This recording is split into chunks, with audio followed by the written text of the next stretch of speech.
All right, we're going to go ahead and get started with the Finance Committee meeting.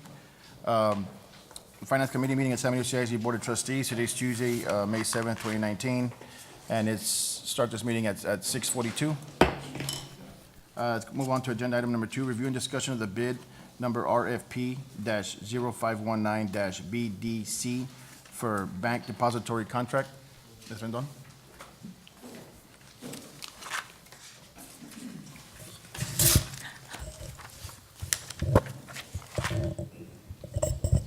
Thank you, Mr. Lopez, Board of Trustees.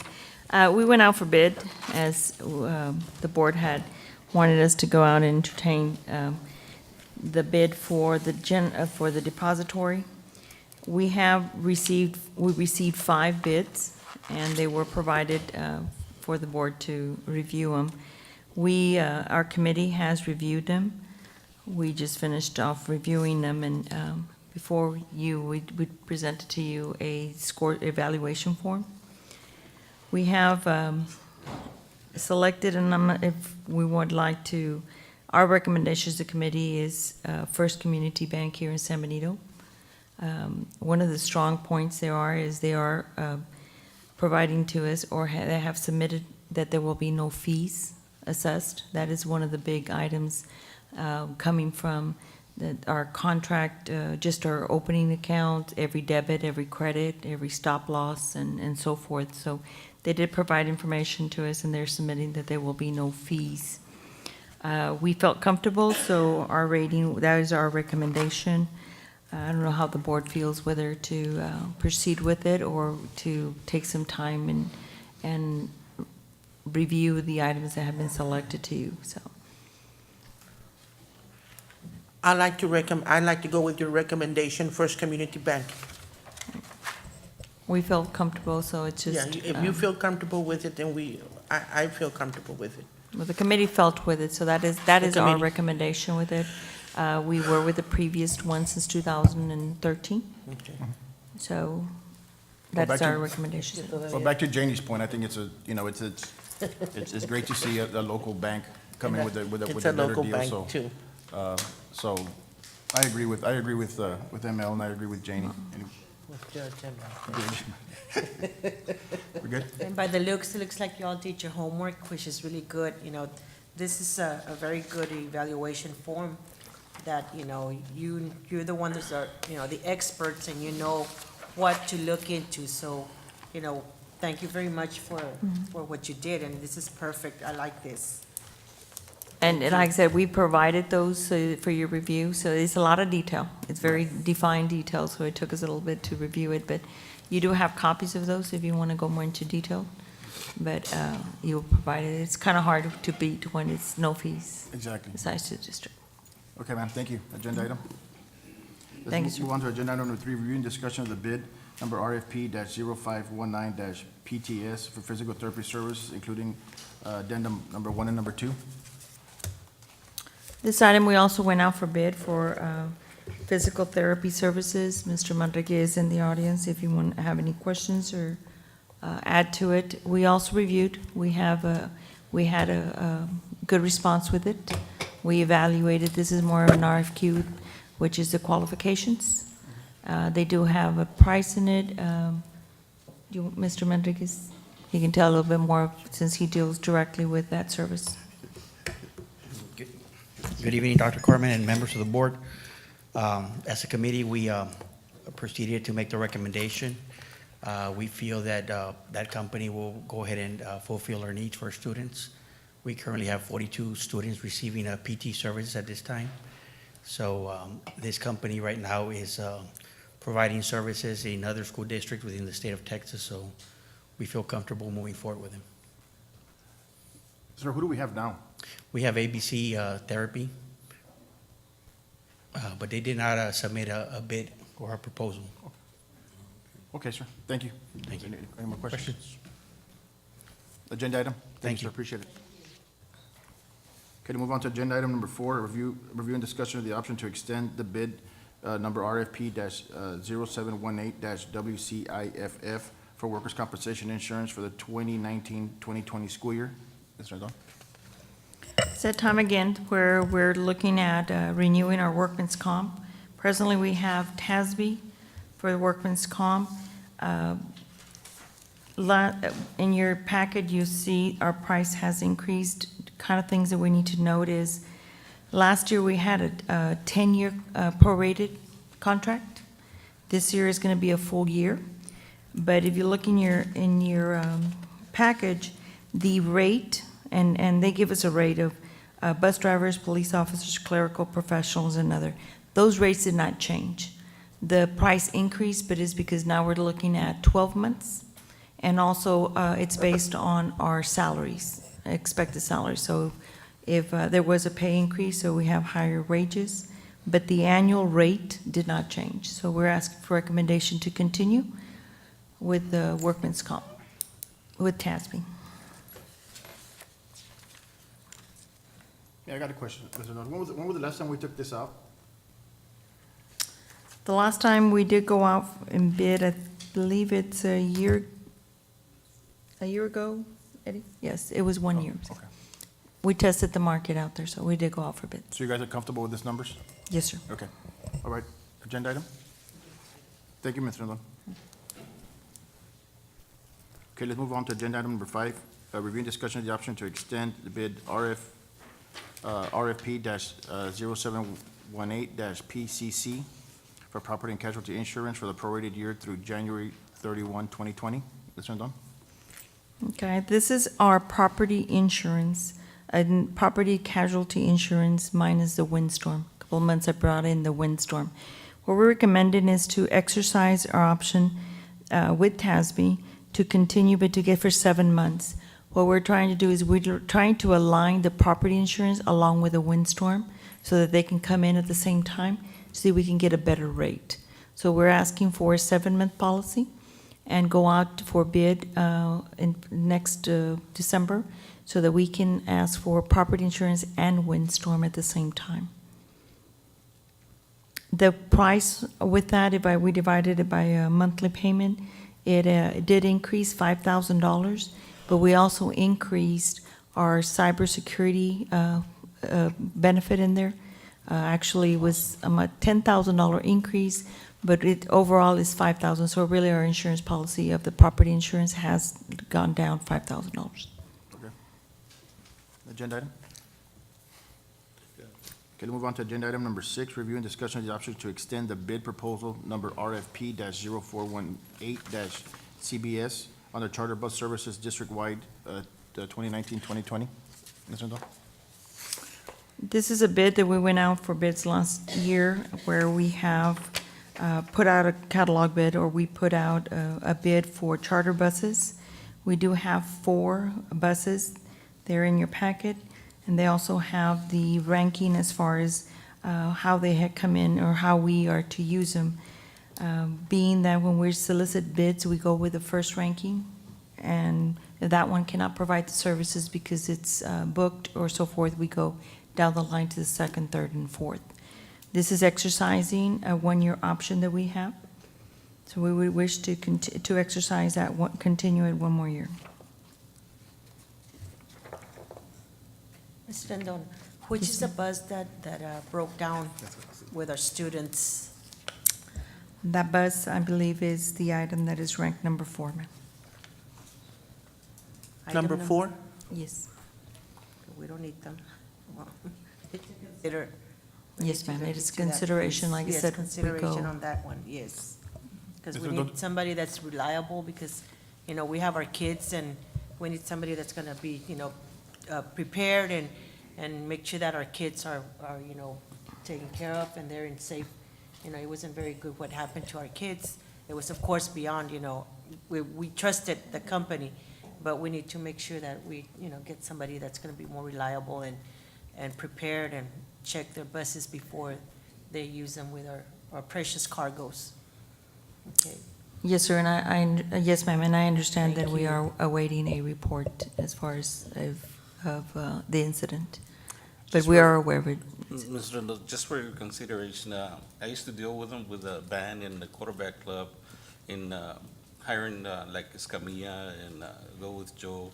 But in my case, I had the time, so I went and evaluated their buses. I pick the buses, you know, sometimes if we have the time, we can go look at them. It's because sometimes they send you whatever they got left over. And you might have to go to the other, regardless of the price, you might have to, hey, so that bus one is not enough for my kids. So that's something to consider when ordering a bus, you know, because sometimes everybody uses, especially in playoffs and baseball games and things like that, traveling. So. I agree with that, sir. And just for clarity, these are also, we asked for them to have the insurance policy with them because they're carrying our students. But we use it, we rank them, and then we start calling and see the availabilities where they are. And we went out for a charter bus because of the services that we are in need of. Some of our students, our own buses cannot transport them. I think another thing that we can do, just to reassure our constituents and our parents that, you know, the board does go above and beyond and make sure that our kids are safe year-round. I think a maintenance schedule on these buses is extremely important. I don't know if we ask for that or demand that, but maybe it's something to look into. And just I will use that- review the use that as a selling point, that are the buses that we are, looking into to renting, have a maintenance schedule. All righty, ma'am? Thank you. Yes, Appreciate sir. it. Agenda item. Oh, no, once upon a time, I thought I heard someone say that San Benito wanted to purchase a bus once upon a time. Well, we had, that is correct. Dr. Carmen is currently working on that, right, Dr. Carmen? Yes, sir. We've actually looked at a couple of different companies, and for the 50-plus passenger, and they're very nice. Of course, they would be brand new at that point. We would maintain them ourselves, but they're north of, each company we've looked at, they're north of $300,000.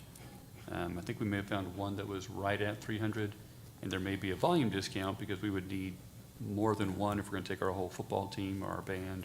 Well, I know there's a lot of wear and tear on all buses. I know that these buses that transport these kids to these, wherever their destination is, they're used on a daily basis, and if we buy one, and that's, which would be perfect, it would be wonderful. It's gonna take a lot of maintaining, and hopefully, one might not be enough, but that's a good start, sir. Well, I we think- start I from think- the bottom down. I think what we can do too is, if we're gonna be investing that much money on these buses, I think what we need to do is look at lease programs also. If we're gonna be needing more than 3 or 4 lease buses, we gotta do a cost analysis versus us renting them and how much, how many times do we need them versus us just going on a lease program and then, with the insurance and all that other stuff and the warranty on those buses, they can maintain themselves, absolutely. Yeah, because then if we buy one, it's gonna be sitting there and, Correct. so, no, but, I mean, not every day, but, yeah. There's so much going on everywhere. Texas.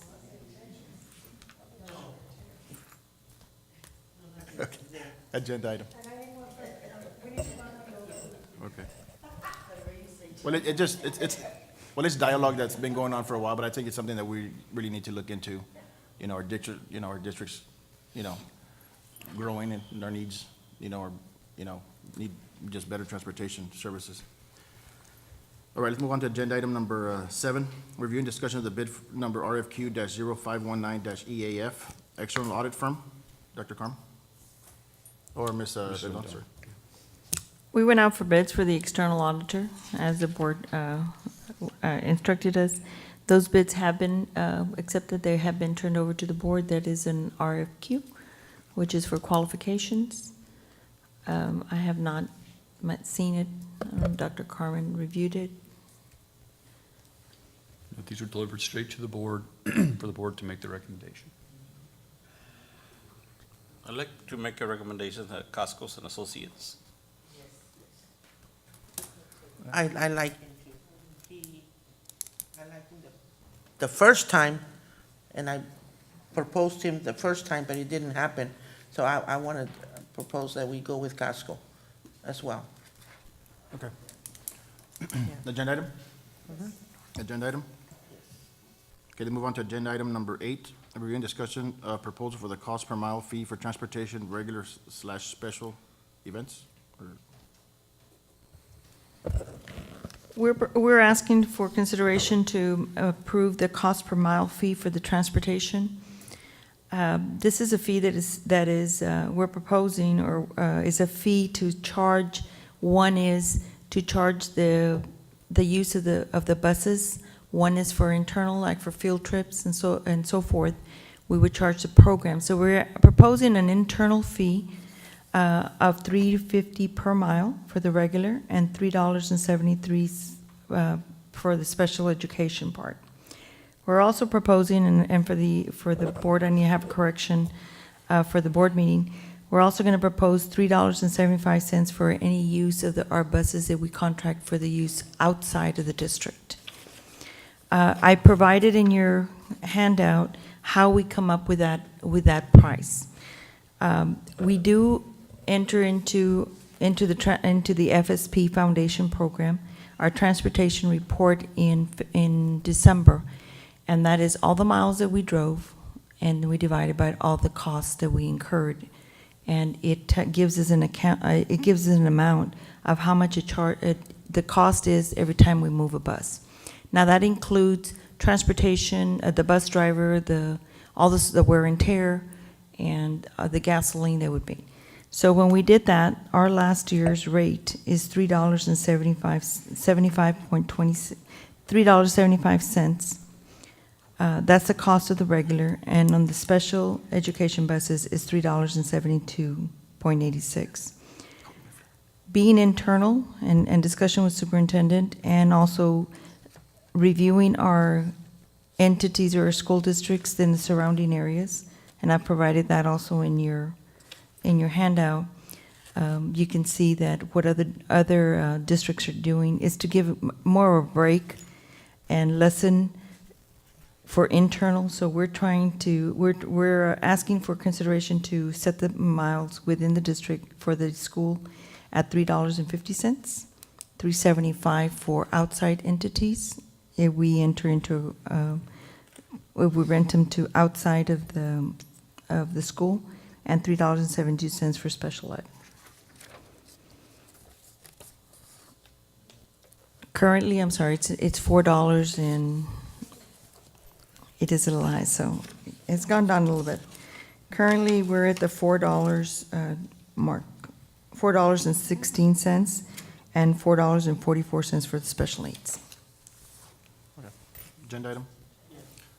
Okay, then move on to agenda item number 9, review and discussion of the purchase of instructional material from Houghton, Milfin, Hardcourt, and voted by the adoption committee, supplemental grade 3rd through 5th. Houghton.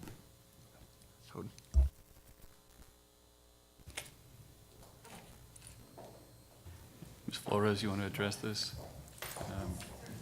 The board has already approved the instructional material, through the instructional material allotment, the books for these grade levels, but we either approved the digital or wanting the print or other way around. Yes, sir, we did approve the digital, but this is supplemental print since we are in a digital age, and as kids move on to secondary, we opted for that, but some students do not have computers at home, and we want to make sure that they have available print materials, grades 3 through 5. Agenda? Thank you, ma'am, appreciate it. Yes, sir. Thank you. Agenda item. Then move on to agenda item number 10, review and discussion of the set of holiday calendar for 260-day employees. Dr. Cruz? Administration recommends the approval of the 1920 paid holidays.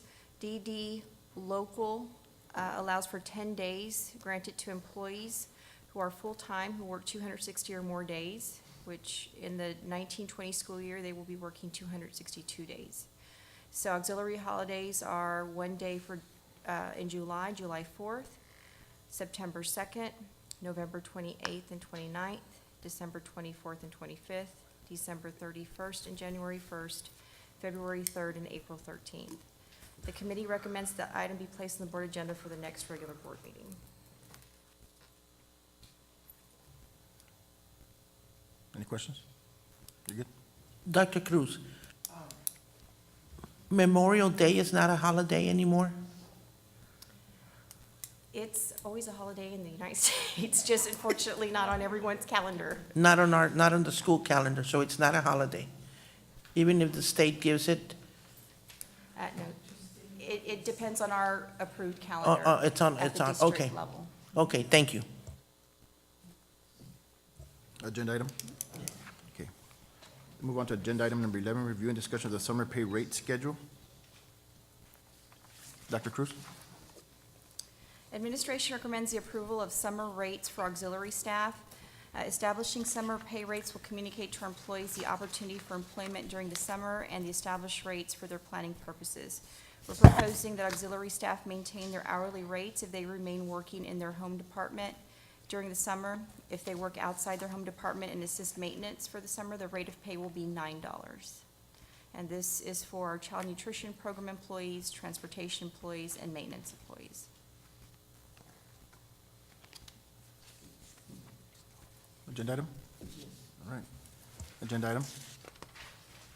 Let's move on to agenda item number 12, review discussion of the purchase of net generation firewall.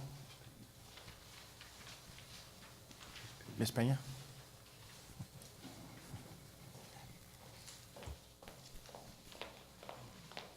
Good evening, Dr. Carmen, board members, and audience. This is Charles Bainey. He's our district network manager. So we are bringing to you the recommendation of purchasing a next generation firewall. And this is in an effort to protect our network from cybersecurity threats. If you have, do you want to explain to them a little bit about what the next generation firewall is compared to what we have in place now? What we have in place now is more of a fixed protective barrier that we have to set up. What we have in place right now is more of a fixed piece of equipment. We have to make those changes manually. There's no automation to it outside of creating barriers ahead of time. With the next generation firewall, that's going to provide us a little more visibility as to what's on our network, what's happening. In addition to some of the other options we have gone with, we'll have active protection. It is updated via cloud through multiple countries, multiple companies. It's also going to come with more additive little features that we're going to be using to protect our employees here within the district, whether they're on-site or at home. Sir, how long is the installation process? Is there going to be any downtime? The downtime, if any, will be happening in the evenings, off-peak hours. The initial configuration setup time will probably be a few hours, but that's going to be on the side until we're ready to actually put it into play. There will be about a week or two afterwards where we're making fine-tune adjustments to what we need to further protect ourselves and block what's unnecessary while keeping essential, daily operations active. So as far as the support, how are we going to, is this all inclusive on the support for the firewall, or how is that going to? There's two portions of it. The primary support is coming from Palo Alto themselves. It's their premium support 24/7. If we have any issues, we can open up a support call and immediately call them to resolve the issue remotely. The other portion of it is going to be through Insight, which is a local vendor that we will use to leverage on-site assistance should we need it. Awesome, okay.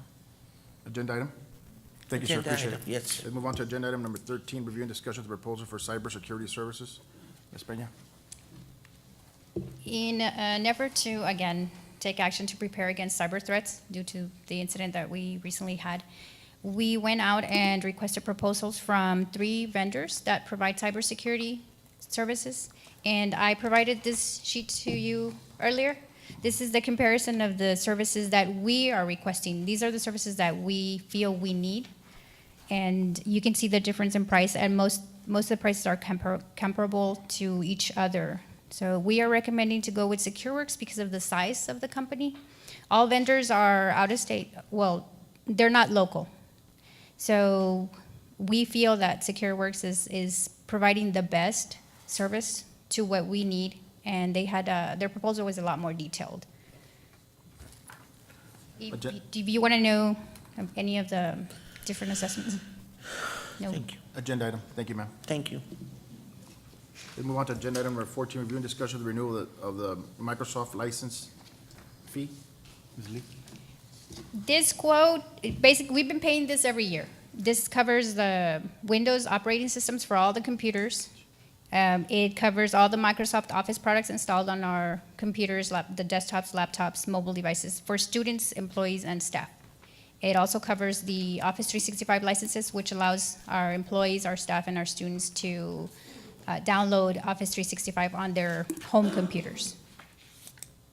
And this year, we brought it to you because we combined the quote into one, and it went over the threshold. Okay. Agenda item. Thank you. Let's move on to agenda number 15, review and discussion of the open. Thank you. Thank you, ma'am.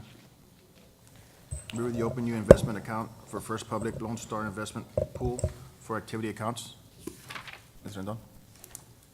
Yes, sir. We would like to open an investment account with Lone Star, and this requires the board to approve. And this is so that we have some funds such as this one is the activity account, so that we can invest, so that we can earn interest. We have to have an approval to the board, so that's what it is, just to have an outstanding account. The following one would be the same thing, but that is for our scholarship. Since we have gathered that money, we would like to invest it because we're not going to disperse it till a few months. So we're just trying to maximize interest. Okay, great. Agenda item? Yes. Move on. Okay. Then move on to agenda item number 16, review and discussion of the open new investment account for the First Public Lone Star Investment Pool for scholarship account. Item, Agenda item? agenda item. Then move on to agenda item number 17, review and discussion to add local fund account to record revenue/expenditures for the project of Fit America award to Judge Oscar de la Fuente Elementary. So this is just an amendment to show a grant that Oscar La Fuente has received in the amount of $25,000, I believe, for some playground equipment. Basically, this is a net zero, so we'll have a revenue account showing the $25,000 coming in, and then the expenditure showing the $25,000 going out. It's just an amendment to the budget. Agenda item?